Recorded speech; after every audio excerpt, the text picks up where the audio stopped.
I really panicked and I packed my bags and made the kids ready to leave. I wanted to flee to my parents because I was so worried about what was going on. There was never a period of time, like the last 2 months, where people have lied to me so much. Our climate has changed and we need to change with it. I don't trust our government anymore. We have a government that is putting the interests of Tata Steel over the health interests of its citizens.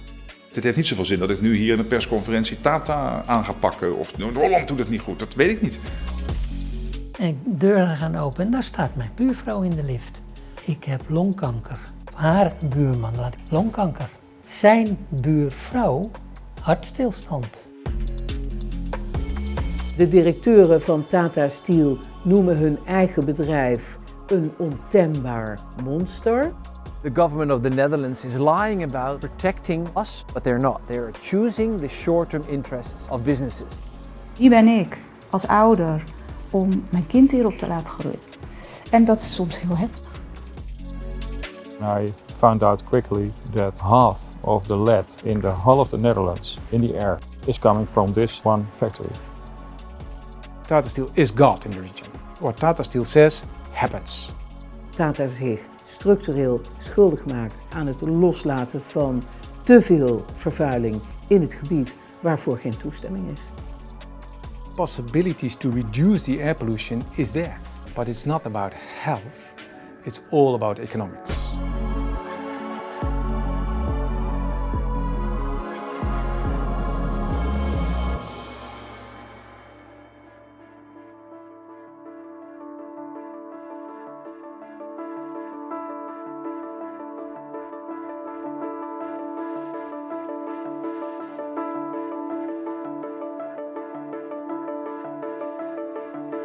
You have Amsterdam over there.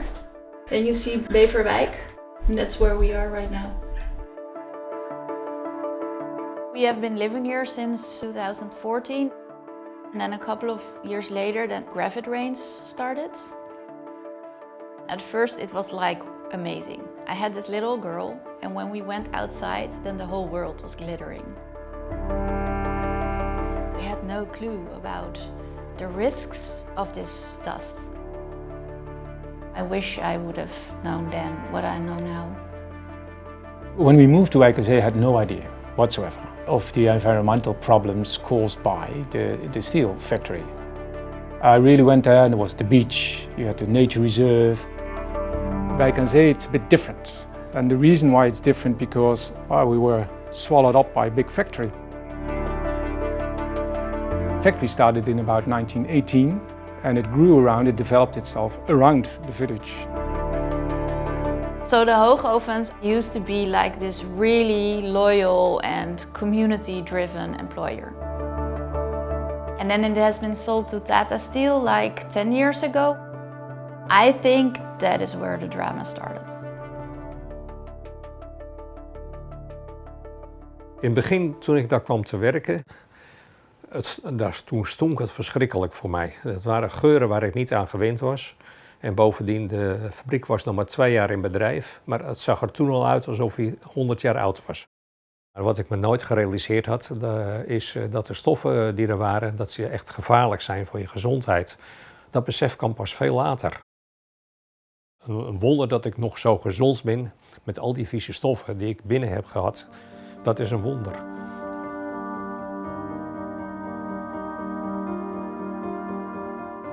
On the far side, between the two chimneys, there's the coke factory 2.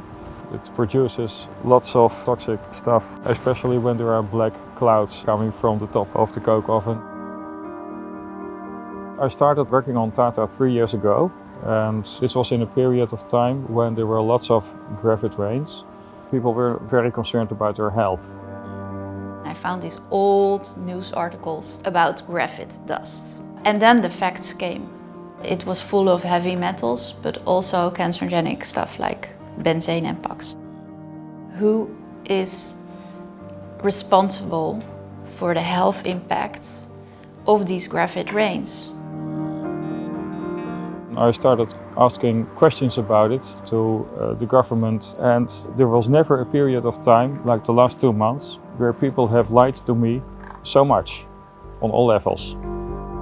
One of the first lies I uncovered was about lead.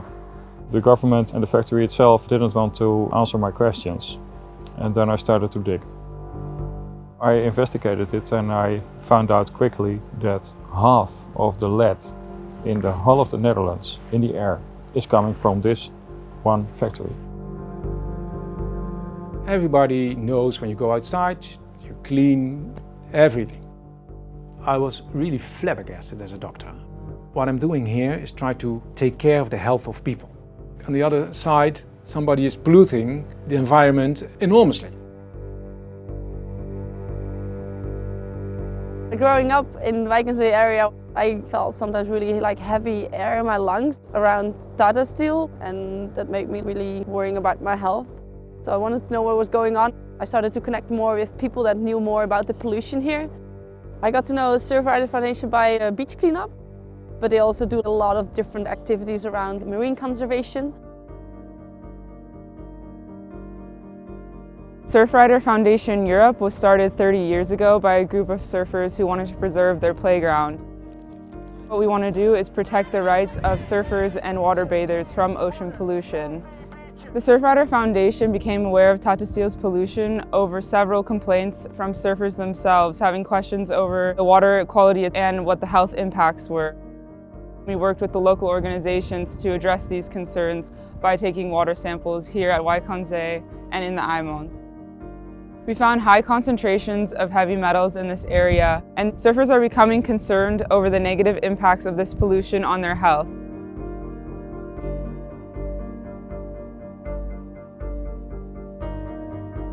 Sometimes when I went surfing, I also felt like irritation on my skin. So when I found out about the heavy concentrations of heavy metals here in the water, it made me actually like super sad. You would think that when you go surfing and be outside, you want to be healthy. But then to know that it's actually contaminated, it's just horrible. My grandparents got sick, they got cancer, and I also know a lot of other people that got it. That makes me always so sad that I think like, can I live here? Can I let my kids grow up here? There's almost no option actually. Inmiddels wonen we hier 50 jaar. Ja, 50 jaar in dit huis met volle tevredenheid, met uitzicht op voorheen de hoogovens. Nadat ik dus een hartstilstand heb gekregen op het strand, dat was in 2013, vanaf dat moment ben ik dus in 2014 echt me gaan verdiepen in wat komt er nu uit die schoorstenen van Tata Steel. Aan de kooks zag ik zwarte pluimen. En toen werd ik het zat. En toen heb ik een handhavingsverzoek ingediend. En dat heeft nou ongeveer een half jaar geduurd voordat daar een definitieve uitspraak op kwam. En vanaf dat moment kreeg de Tata Steel een LOD, een last onder dwangsom opgelegd. Bij elke overtreding moeten ze €10.000 betalen. En dat zijn er inmiddels geloof ik al een stuk of 11.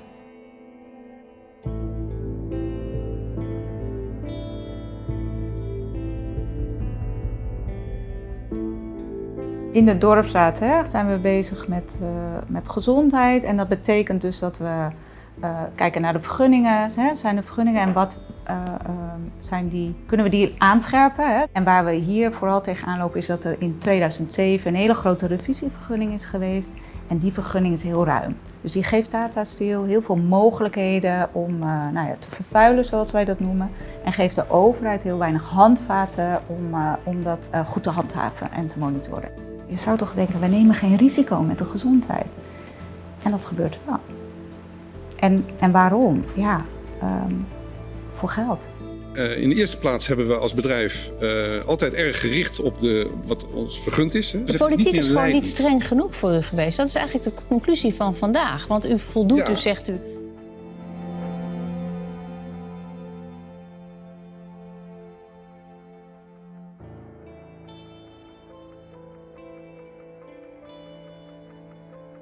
So many will think that the people of IJmuiden and Wijk aan Zee living near to Tata Steel are alone in the struggle. but this has already gotten the attention of many United Nations human rights bodies. How come that we get so many children with asthma in your country, with health issues because of the air pollution? And there is already a report of the UN Committee on the Rights of the Child that confirms this.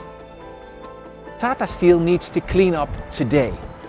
Based on human rights, they have to perform a due diligence process in which they will see that they are damaging the health, the lives and the future of the people and of children that requires them to stop this pollution.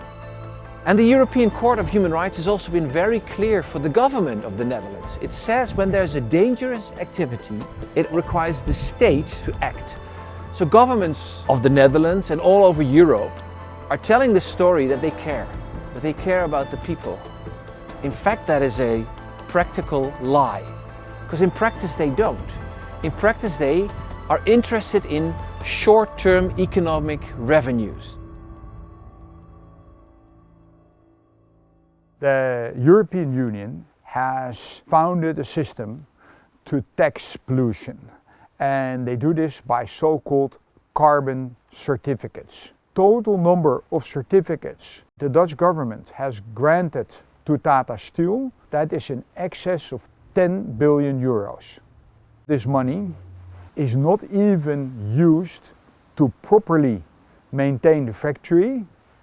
The government is protecting Tata Steel. I always believed that the government is there to protect his inhabitants. But now I believe there's another rule, and that's not to protect the inhabitants, no, to protect the companies. Well, I know that Tata Steel has very close relationships with the Dutch government and also with the Prime Minister. And I know that since about a year, an awful amount of money is put aside for subsidizing Tata Steel, in particular to make the shift to green hydrogen. In 2020, there was a report produced by Roland Berger, a consultancy, and they were quite optimistic about the future chances of Tata Steel in making that shift to green hydrogen. And I read that report and, well, to be frank, that was overly optimistic, if not naive. And scientifically, that was not valid at all. If you want to shift to green hydrogen, you need a lot of wind and solar energy. In total, for the two factories, you need about 10 windmill parks. There's no way we can produce that in the Netherlands ourselves. Impossible. 2/3 of that will come from very far away from the desert. And that will be transported by ship. Secondly, also at the North Sea, we need about 5 or 6 windmill parks. It will cost billions of euros. The majority will come from subsidies, and these subsidies are paid by the Dutch citizens, even if it goes at the cost of the health of the people working and living there. So our government is lying about protecting us, but they're not. They're choosing the short-term interests of businesses. They say they care about the health of people, of children and of our future generations. But why don't they put their money where their mouth is? Why don't they invest in a cleaner society? Why don't they stand with the people and realize human rights? They still choose the side of the companies that continue to pollute. If the government does not protect us citizens against the pollution of Tata Steel, then we have the right to sue Tata Steel. And actually that's already happening now. The Ministry of Justice has now officially sued Tata Steel at the level of Tata Steel itself as a company, but also personally. If the Ministry of Justice can prove that the board of directors were aware consciously of what they did to the people, they can even go to jail. So that would be a shock, not only here, but I think to the whole world.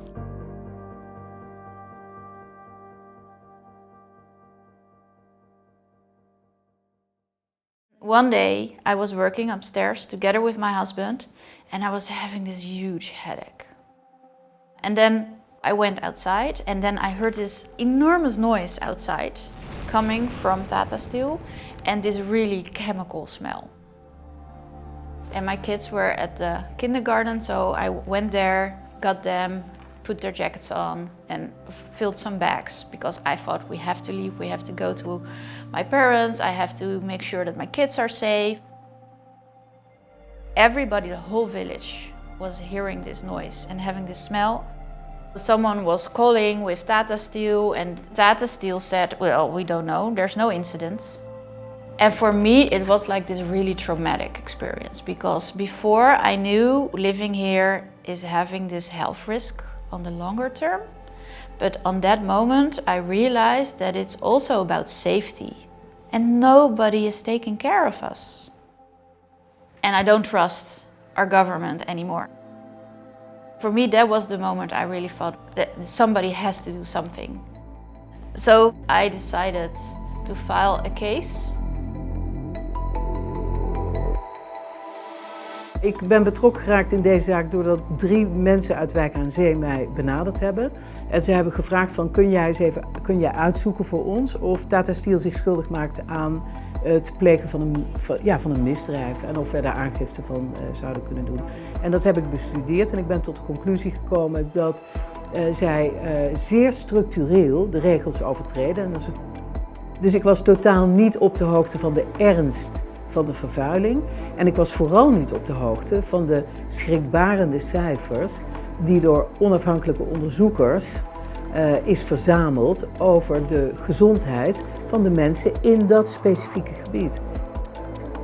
Ik vecht tegen de arrogantie van de vervuiler, die de publieke ruimte claimt, die claimt dat hij de vrijheid heeft om het milieu te mogen vervuilen, alsof vervuiling een afkoopbaar recht is, veroorzaakte wel enig vuur in de zaak bij mij, moet ik zeggen.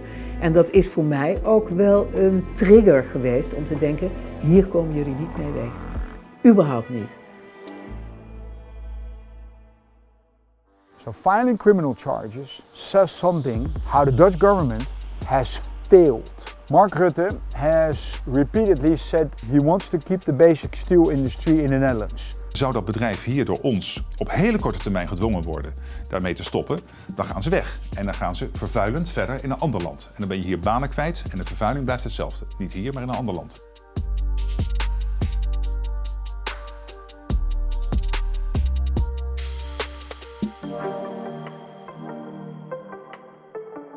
Recently there was a new report that was made by our Dutch Institute on Health that shows an even bigger overshoot of all the levels of pollution. The RIVM measurements were substantially higher than what Tata indicated itself. So you can ask yourself to what extent the Tata information is reliable. And it's not only about Tata Steel, because this is the case for all the big factories in the Netherlands, but even in Europe and even worldwide. Tata Steel is an example of something that still needs to be fixed in Europe. The influence of big corporates on politics, on law enforcement, through the EU is too big. I really felt that the government really let us down. But more and more people are accepting that something has to change. The government should take its role back and step and stand next to it and behind the people in society. And to enforce, to stop Tata Steel. Ik wil dat ze zich verantwoorden voor de strafrechter. Dat ze beseffen dat criminele luchtverontreiniging een strafbaar feit is. En dat je daarvoor niet weg kunt komen naar het afkopen van deze vervuiling. This is about basic human needs. We need clean air to breathe. We need water to be clean, to drink, to live. So let's stand up for that, for each other, for our children and for our future generations.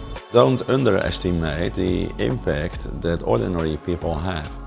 And I know that the Dutch government is very sensitive to that. We want justice to be done. And we want justice to be done to make sure that it will become a precedent for the rest of the Netherlands, for the rest of Europe. I don't want those 1,100 people to have sleepless nights because of the health of their children. I want the executives and the stakeholders of industries like this to have those sleepless nights. The only question is not if the Tata Steel pollution is going to stop. The only question that we have right now is when. Eigenlijk, het jammer is natuurlijk dat u kunt bijna niet versnellen met de maatregelen die u heeft aangekondigd. Ik geloof dat geld het ook niet meer het verschil gaat maken. Dus eigenlijk had u eerder moeten beginnen. Vanuit dit rapport en de bevindingen van dit rapport heeft u daar gelijk in.